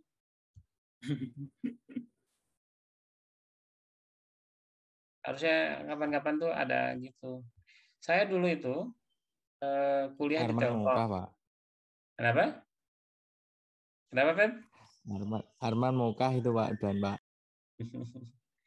Gini, dulu itu, Pep, saya pernah kuliah namanya di STMB Telkom, Sekolah Tinggi Manajemen Bisnis Bandung. Nah, itu punya Telkom, sekolah kedinasan. Di Telkom itu, ketika kuliah itu ada kopi break. Terus kita ada disediain kopi di luar itu. Harusnya kita juga di sini di UIN kayak gitu ya. Jadi kalau misalkan lagi kan kuliah itu atau ceramah itu, sebetulnya kemampuan dasar manusia untuk mendengarkan itu 45 menit. Makanya Zoom itu 40-45 menit kan. Karena di atas itu nggak konsentrasi. Ya lihat aja kalian itu kan mulai ngantuk, mulai apa gitu. Ini kemana ini? Sisa 17 orang. Man, hilang semua, man. Pak, mahasiswa UIN butuhnya kuota lancar, Pak, daripada coffee break. Ini kuota belum ada juga yang bulan ini, belum masuk.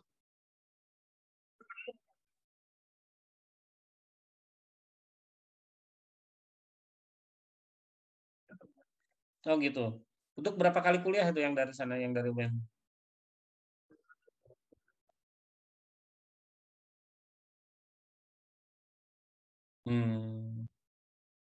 Oke. Menurut saya, itu pembelajaran jarak jauh yang benar itu adalah pembelajaran mandiri. Jadi nanti Pak Turman harus gitu ya. Nanti kalau dipanggil rektor atau Pak Dekan itu bilang, Pak, namanya pembelajaran jarak jauh itu bukan pembelajaran yang harus setiap hari ketemu sama dosen, Zoom gitu ya. Itu pemikiran yang sama sekali salah dan tidak berdasar itu. Kalau gitu apa bedanya dengan pembelajaran yang biasa? Jadi kalau setiap saat mahasiswa harus ketemu dengan dosen melalui Zoom, itu nggak efektif, Pak. Kenapa? Nggak efektifnya itu biaya besar. Biaya besar, kuota, itu segala macam. Belum lagi orang yang ada di lingkungan yang tidak cukup data. Jadi sebetulnya misalkan satu semester itu taruhlah 14 pertemuan. Maka pertemuan tatap muka itu cukup 3, Pak. Gitu. Bilang gitu ya ke dekannya. Sama ke rektor itu. Pak rektor itu apa dasarnya dosen harus ketemu tiap hari gitu ya?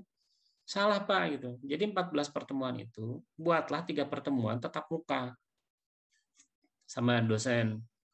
Jadi Zoom itu cukup 3 kali dalam satu semester itu. Sisanya apa? Sisanya kan kita punya sistem e-learning tuh. Di sistem e-learning itu dosen harus menyimpan data PPT sama makalah yang harus dipelajari sama mahasiswa. Pertemuan 1, 2, 3. 3 tambahin tugas. Jadi mahasiswa itu selain harus berdiskusi, kasih tugas.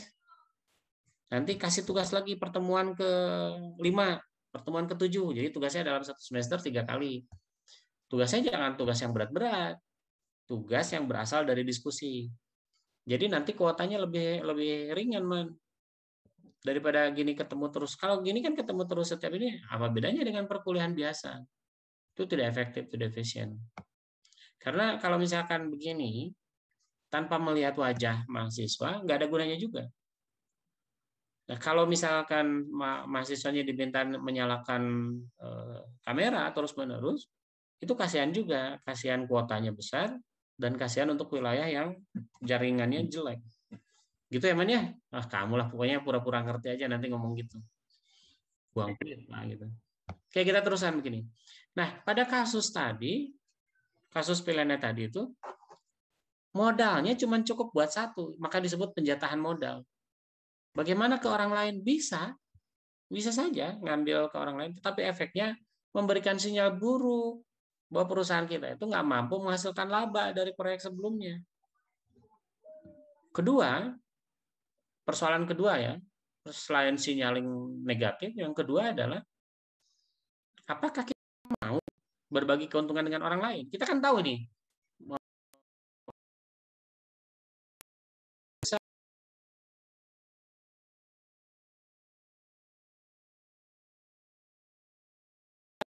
apa kita mau? Nah, tidak semua orang mau. Ketiga adalah HAM itu dibagi pada orang lain, logikanya, maka hak-hak dalam pengelolaannya juga dibagi. Nah, sesuai dengan teori agensi, apa kita mau itu? Apa namanya? Apa disebutnya? Apa kita mau diatur-atur oleh orang lain? Kan pendanaan eksternal itu efeknya itu diatur-atur oleh orang lain. Apa kita mau? Nah, jadi soal penjatahan modal itu menjadi masalah krusial. Karena uang tersedia sedikit, proyeksi usahanya bagus-bagus. Nah, yang kedua masalah berikutnya adalah penggantian peralatan dengan ekuivalen biaya tahunan. Jadi masalah khusus dalam penganggaran ini itu salah satu ini penggantian peralatan. Apakah itu juga tidak mengganggu dalam penganggaran modal kita? Kemudian kelebihan kapasitas. Misalkan kita memproduksi terus-menerus, bagus memproduksi makin naik. Tapi apakah ada kelebihan kapasitas? Kelebihan kapasitas itu kan ada dua. Ini kemampuan menjual, jadi artinya daya serap pasar. Yang kedua, persoalan alat mesin. Apakah kita alat mesinnya tidak overload? Itu harus dipikirkan juga ketika kita berinvestasi. Jadi berinvestasi itu tidak sederhana, hanya sekedar mencantumkan proyeksi arus kas keluar masuk. Ini banyak pertimbangan. Yang kedua, ini saya pisahkan karena penting. Jadi masalah-masalah yang sudah diceritakan tadi itu, soal arus kas, soal masalah khusus, ada masalah lain, elemen manusia. Jadi manusia adalah manusiawi ketika ingin tampak bahwa ide usahanya itu baik. Jadi manusia itu manusiawi jika ingin ide investasinya itu baik. Tetapi keinginan itu akan menjadi bias. Bahasa Indonesianya apa? Bias itu apa bahasa Indonesia? Bias. Jadi akan ada bias tentang keuangan. Jadi karena dia ingin tampak bagus, ide investasinya itu dia naik-naikin gitu ya. Dia sebetulnya tahu tuh bahwa kemungkinannya ada dua, kemungkinan rugi, kemungkinan untung. Dia nggak cerita ruginya, dia diem-diem aja gitu. Dia cerita untung-untung aja. Itu jadi bias itu. Jadi bias keuangan itu karena terlalu yakin idenya bagus, jadi dia tambah-tambah gitu biar kelihatan idenya memang bagus. Yang kedua, di mana-mana di dalam proyeksi proposal investasi itu, coba Anda cek apa Anda pernah gitu mendengar ada proyeksi usulan itu NPV-nya negatif. Nggak ada, NPV itu selalu positif. Kalau selalu positif ngapain ditulis? Udah pasti positif. Masalahnya adalah bagaimana kita mengurangi elemen manusia ini? Bagaimana kita mengurangi keterlibatan emosi manusia di dalam penganggaran modal? Ada satu cara. Caranya adalah ketika Anda mau berinvestasi, kemudian tim keuangan Anda membuat proposal tentang proyeksi masa depan, maka proposal itu harus dibaca oleh orang eksternal. Biar orang lain yang baca deh, biar adil gitu. Orang lain kan nggak ada kepentingan apa-apa, dia akan baca apa adanya. Kalau misalkan itu ternyata overconfident, misalkan, nih proposal investasi ini overconfident, baca lagi deh gitu. Misalkan kan bisa aja kayak gitu. Kenapa bias ini selalu ada? Ini selalu ada. Misalkan begini, saya mau cerita kisah lucu misalkan ya. Kemarin itu di Jawa Barat ada bandar udara namanya Bandar Udara Kertajati. Bandar Udara Kertajati itu adalah gambaran dari bias keuangan. Semua orang yakin kalau di di Jawa Barat Utara itu ada bandar udara, maka produksi pada Pantura akan meningkat. Pantura itu kan ada Cirebon, ada Karawang, Subang, Bekasi. Itu kan daerah industri semua tuh katanya. Kita bangun di sana, sediakan lapangan udara, sediakan pelabuhan dan seterusnya. Overconfident. Sekarang jadi apa itu bandara itu? Bandara yang besar mewah itu. Nggak jadi apa-apa. Gedung kosong aja nggak digunain. Itu terlalu confident. Jadi saking confident-nya saya masih ingat itu peristiwa pemilu kemarin terakhir itu. PKS dengan PDIP itu sama-sama mengklaim paling berjasa membangun Bandara Kertajati. Pak Jokowi itu berkali-kali ngomong, oh itu Kertajati itu gara-gara saya presidennya maka ada Bandara Kertajati. Bagus, mewah, besar. Hal yang sama dilakukan oleh PKS. Karena gubernurnya itu Pak Heriawan itu orang PKS. Pak Heriawan itu katanya, itu ide PKS tuh membuat bandara itu segala macam. Sekarang, ketika bandara itu nggak menghasilkan uang, nggak menghasilkan laba, ada nggak yang ngaku Bandara Kertajati itu dulu ide siapa? Nggak ada. Semua pura-pura lupa aja. Kalau nggak saya ingetin misalkan ya, saya ingetin tulis di koran. Ayo, menolak lupa. Siapa yang merasa kemarin waktu pemilu mengaku-ngaku paling berjasa membangun Bandara Kertajati? Nggak akan ada yang ngaku. Jamin deh. Nah, bias keuangan itu biasanya timbul dari keyakinan ide yang terlalu berlebihan. Dan ini manusiawi. Oleh karena itu, ketika nanti Anda memegang tampuk kekuasaan, baik kekuasaan publik maupun kekuasaan bisnis, yang Anda harus lakukan ketika Anda menerima proyeksi bisnis,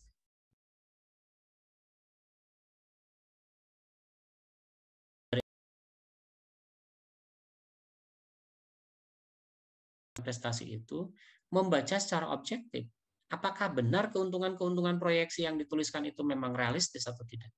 Jadi bias manusiawi itu tidak bisa hilang begitu saja. Nah, makanya salah satu cara untuk menanggulanginya adalah biarkan orang independen untuk membacanya. Itu lebih realistis. Masalah berikutnya adalah masalah tingkat diskonto yang tepat. Jadi ketika Anda menulis investasi, itu tentu Anda ingin membuat variabel apa ya? Anda sering menyebutnya variabel moderasi. Variabel lain yang akan memperkuat atau memperlemah. Maka tentu Anda akan mempertimbangkan investasi itu dari biaya ekuitas. Jadi biaya ekuitasnya itu berapa, kemudian biaya modal rata-rata tertimbangnya berapa, pajaknya berapa, sebagai faktor diskonto dari investasi Anda. Nah, hal-hal seperti ini itu adalah penting ketika Anda bicara tentang sebuah proyek. Apa yang kita bicarakan tadi itu kira-kira akan membuat Anda untuk memilih faktor pendorong apa yang akan Anda pertimbangkan. Faktor pendorong paling sering dijadikan bahan pertimbangan utama bagi kita sebagai orang yang menganalisis investasi adalah titik impas. Ini pertanyaan paling sering dari orang paling awam sekalipun ketika ditanya tentang sebuah proyek, sebuah investasi, kapan balik modalnya?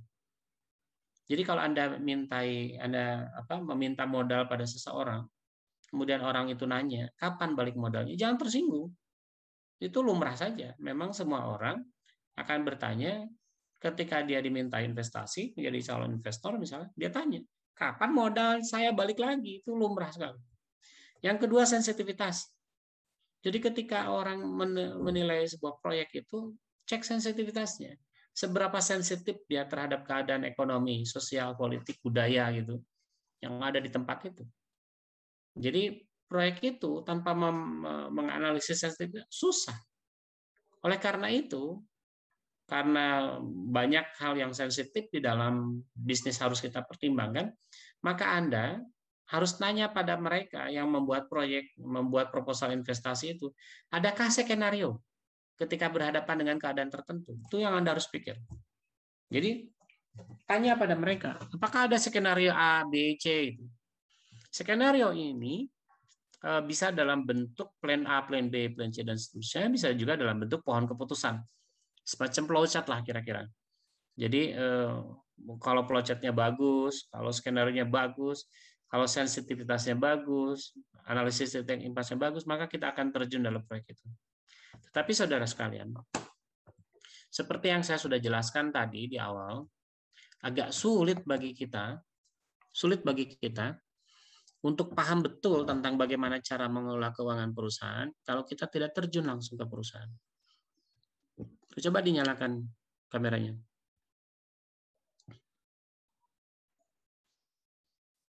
Jadi, saran saya, andai suatu saat kelak salah satu dari Anda menjadi dosen di MKS, kemudian menjadi Kaprodi gitu ya, pastikan bagaimana caranya agar pertama, setiap mata kuliah mahasiswa itu mempertimbangkan proyek tertentu, berpraktik gitu. Misalkan Anda mengambil mata kuliah teori organisasi, misalkan ya. Ada nggak mata kuliah itu teori organisasi? Waduh, harusnya ada tuh. Apa tuh mata kuliahnya namanya? Nggak ada. Harusnya ada. Oke, bagaimana caranya kemudian mempelajarinya? Pelajari teori di kelas, kemudian suruh tuh mahasiswa itu. Mahasiswa itu terdiri dari 5 orang misalkan satu grup. Kemudian satu mempelajari organisasi di bidang perbankan, organisasi di bidang publik, organisasi, terus semua cek. Cek di perusahaan-perusahaan organisasi itu, bagaimana struktur organisasi keuangan di perusahaan itu. Bagaimana keputusan diambil. Oh, misalkan, Pak, ada juga mata kuliah teori keputusan. Oke, jangan teori doang. Suruh, kalau misalnya Pak Turahman jadi kaprodi, suruh dosen teori keputusan itu. Ayo, kamu masuk ke perusahaan ini, masuk ke perusahaan itu. Tanya bagaimana di perusahaan itu dalam memutuskan keputusan itu. Kalau misalkan Pak Turahman jadi dosen analis laporan keuangan misalkan, suruh si anak itu ngerjain. Ngapain ngitung-ngitung analis rasio likuiditas itu rumusnya ini, tapi nggak pernah lihat laporan keuangan, nggak pernah lihat angkanya, nggak pernah ngitungnya. Ngapain? Nanti datang ke perusahaan nggak bisa apa-apa. Keuangan perusahaan. Oh, keuangan perusahaan itu ternyata Anda harus paham bagaimana caranya menilai saham, bagaimana cara menilai obligasi. Dongeng doang. Tapi nggak pernah berpraktik bagaimana caranya menghitung saham itu apakah valuable atau tidak, obligasi valuable atau tidak. Bagaimana keputusan-keputusan modal kerja dikerjakan misalnya. Jadi dalam pandangan saya, harusnya orang keuangan kalau ingin paham keuangan, praktik dan teori itu harus seimbang. Beda dengan misalkan Anda di jurusan filsafat. Memang tugasnya berpikir.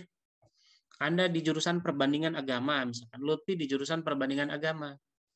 Kemudian apa harus praktek bagaimana caranya menjadi seorang Kristen?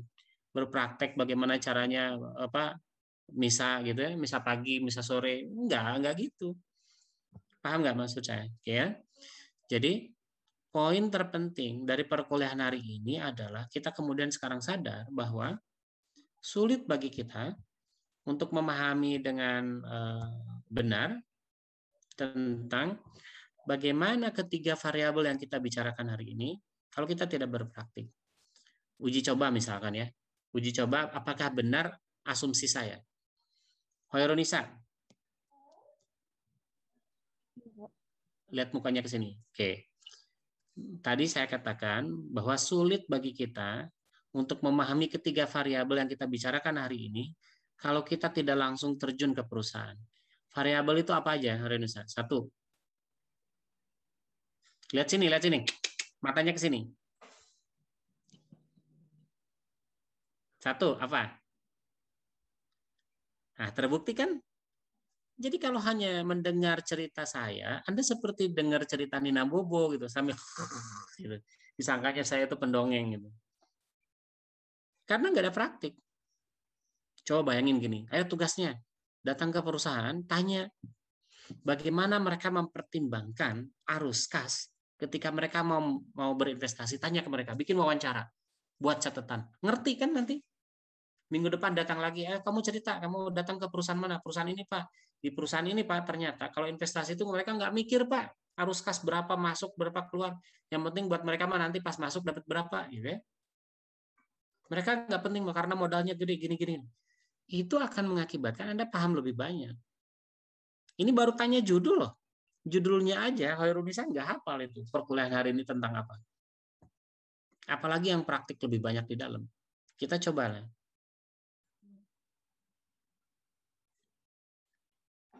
Rizky Surya, oke. Ini pemalu, nggak pernah nyalain kamera. Rizky?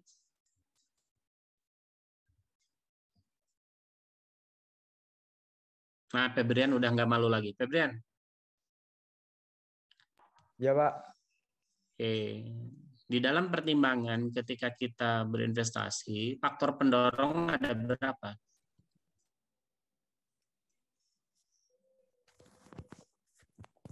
Kan Pak, tak baca dulu Pak. Ya, baca lagi. Berarti kan status saya benar pendongeng tuh kalau gitu. Ayo, gimana? Ada berapa tuh, Febrian?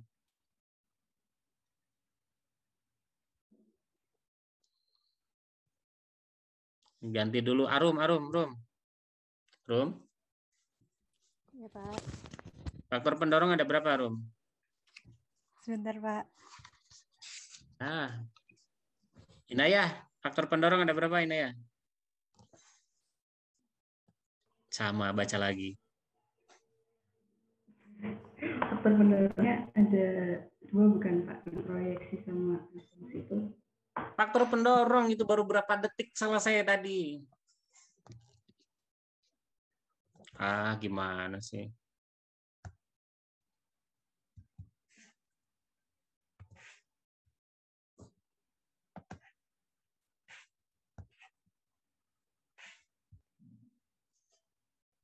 Nah, itu 4 Jadi itu, Pak. pendorong utama proyek itu titik impasnya bagus enggak gitu, pasti orang akan menjadi keputusan itu paling cepat itu gara-gara kapan dia balik modalnya itu.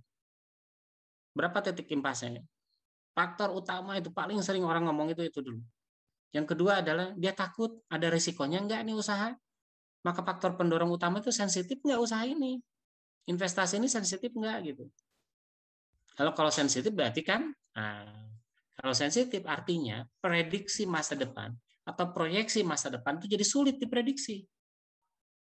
Kemudian dia punya nggak skenario, misalkan tadi mau bikin bandaranya ternyata nggak ada ya penumpang yang mau ke situ. Jadi orang nggak mau datang ke Bandara Kertajati, kemudian memilih lebih baik ke Bandara Halim, Bandara Soekarno-Hatta, atau Bandara Hussein di Bandung. Ngapain ke Kertajati? Orang mikirnya gitu. Kepikir nggak tuh sama orang yang ngaku-ngaku ide Bandara Kertajati itu, Pak Jokowi dengan Pak Hermawan itu? Kalau nggak laku, penumpang nggak mau datang, terus harus ngapain? Dipikirin nggak gitu? Harusnya sebagai pemimpin tuh mikir sampai situ. Ada nggak skenario lain? Misalkan, kenapa nggak dipikirin gini? Jadiin deh jadi kapal kargo. Jadi Kertajati itu khusus untuk pengiriman kargo. Jadi barang-barang besar untuk keluar negeri, ekspor, impor itu semuanya lewat Kertajati. Wajibin deh semua pengusaha lewat situ. Kenapa bisa diwajibkan? Itu jalan tol, aksesnya bagus. Ngerti nggak? Punya nggak skenario kalau gagal gitu? Nah, itu harus ditimbang. Kalau misalkan pemilik proyek nggak punya skenario, kalau ini gagal, jangan dibeli deh proyek yang kayak gitu. Jadi kalau ada orang nawarin proyek tapi nggak punya, jadi proyeknya manis semua, itu kata saya tadi apa? Bias. Jadi kalau misalkan proyek manis semua, di mana-mana juga proyek memanis. Jadi proyek yang paling bagus itu justru harus bercerita. Kalau gagal, ngapain? Apa yang terjadi? Harus ada itu. Kemudian pohon keputusan. Apakah ada flowchart-nya gitu? Apa yang terjadi itu jika maka, yes, no, harus keluar, muncul. Itu ya faktor pendorong itu. Jadi apa faktor pendorongnya? Ya saya kira perkuliahan ini banyak membuktikan pada kita bahwa pertama perkuliahan online itu tidak efektif. Mahasiswa belum cenderung memiliki kedewasaan untuk belajar mandiri, dan itu berbahaya. Anda semua akan berada di dalam proses pembelajaran seperti ini kira-kira 2,5 tahun. Artinya hampir seluruh proses pembelajaran Anda itu online. Offline-nya hanya sedikit. Kekhawatiran saya, pandemi ini menjadi faktor perusak. Saya menyebutnya kehilangan 2 generasi. Jadi saya percaya pandemi akan menghilangkan generasi terbaik Republik ini 2 generasi. Karena kita nggak mampu nggak mampu menjadi orang yang paham bahwa di rumah itu jangan rebahan gitu. Belajar yang serius, baca bukunya. Ini kan enggak.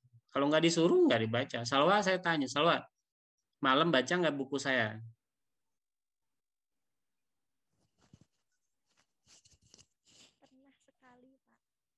Oke, kalau baca. Ini sekarang kita lagi ada di bab berapa?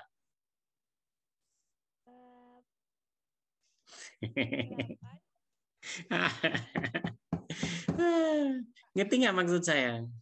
Anda belum dewasa. Harusnya orang dewasa tuh paham. Saya jarang ketemu dosen saya. Saya harus belajar lebih keras sendiri. Baca bukunya. Ya, saya minta tolong. Kalau enggak, bayangkan begini. Jangan ngomong nilai lah. Nilai mah palsu yang di UIN mah. Terus terang aja ya, nilai di UIN itu palsu. A, B, kayak orang pinter aja. Pas ditanya nggak bisa. Nilainya palsu. Serius saya lihat itu. Nilainya palsu. Terlalu banyak kasih sayang dosennya itu. Aneh saja saya jadi dosennya, saya kasih nilai C semua. Orang ditanya ini nggak bisa, ditanya itu nggak bisa. Tapi yang paling berbahaya adalah orang kadung percaya bahwa UIN itu bagus. UIN Sunan Kalijaga itu bagus. Kemudian diterima di pekerjaan. Sesudah diterima nggak bisa apa-apa. Terus apa yang rusak? Produksi. Produksi kita rusak. Misalkan Anda, kamu ditempatkan di perusahaan garment. Lutfi di perusahaan otomotif. Salsabila, terus semuanya kebagian perusahaan-perusahaan bagus. Memproduksi sesuatu. Gara-gara analis keuangannya buruk, dia tidak mampu melaksanakan tugasnya. Tadi salah satu tugasnya apa? Melakukan rekomendasi bagaimana cara memaksimumkan sumber daya. Nggak ngerti bahwa tugasnya itu. Maka ketika kemudian ngasih rekomendasi, salah semua gara-gara mata kuliah analis laporan keuangan, mata kuliah laporan keuangan, dan mata kuliah keuangan perusahaannya asal-asalan dulu kuliahnya. Maka dia memproduksi barang-barang yang buruk. Apa efeknya? Barang dari luar yang bagus-bagus, yang padahal nggak bagus-bagus amat, akan masuk ke sini karena harganya lebih murah, karena dia lebih efisien harganya. Ngerti nggak efeknya? Efeknya jangka panjang.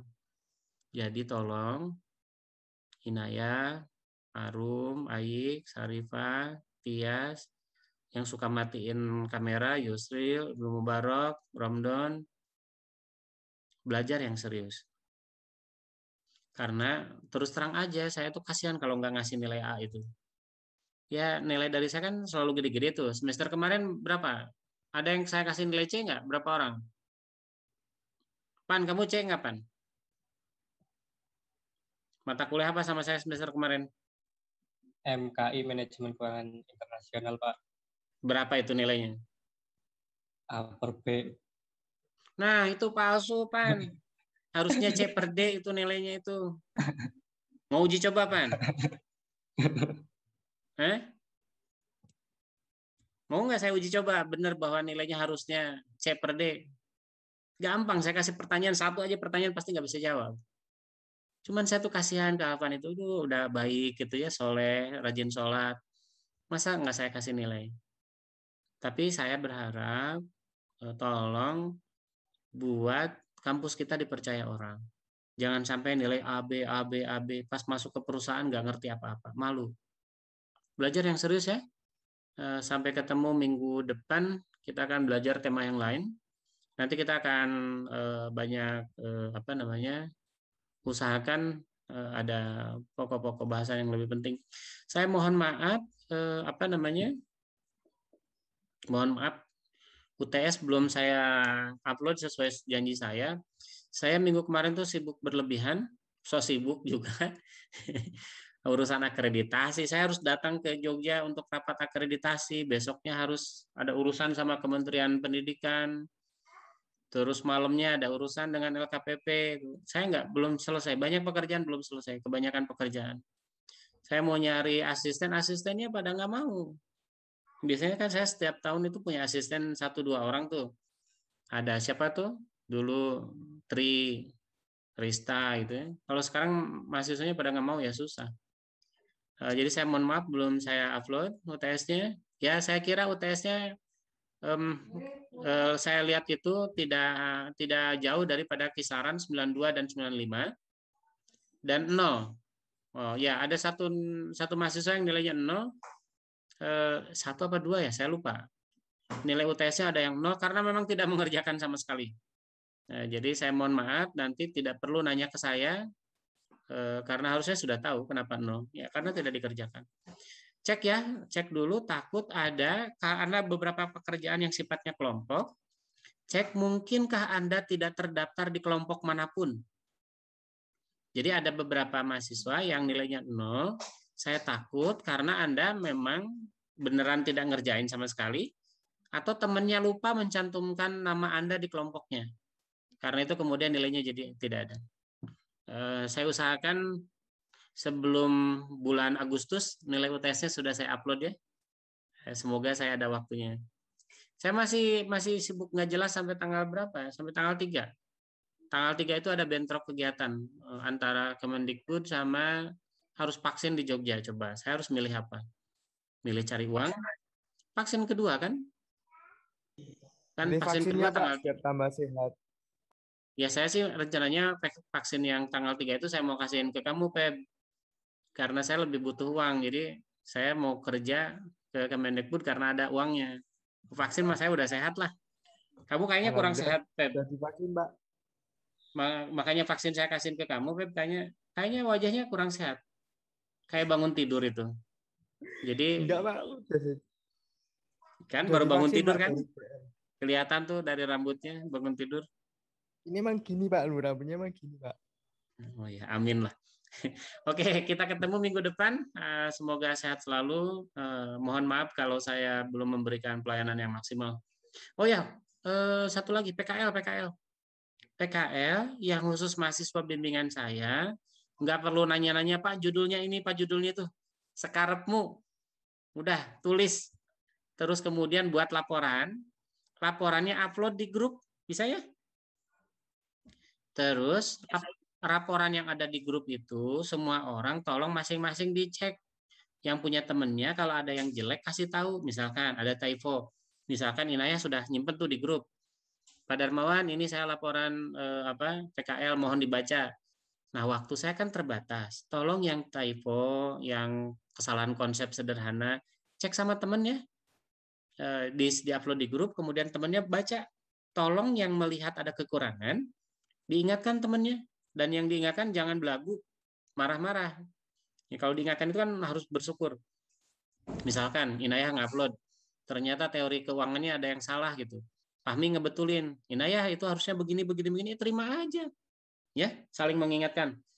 Yang baru upload baru 1 orang, sisanya belum upload. Tolong semuanya upload di grup. Khusus yang mahasiswa yang beneran anak saya, anak pungut, anak nggak jelas, anak titipan panti asuhan, jangan disimpan di grup. Urus sama pembimbing masing-masing. Terima kasih ya. Assalamualaikum warahmatullahi wabarakatuh.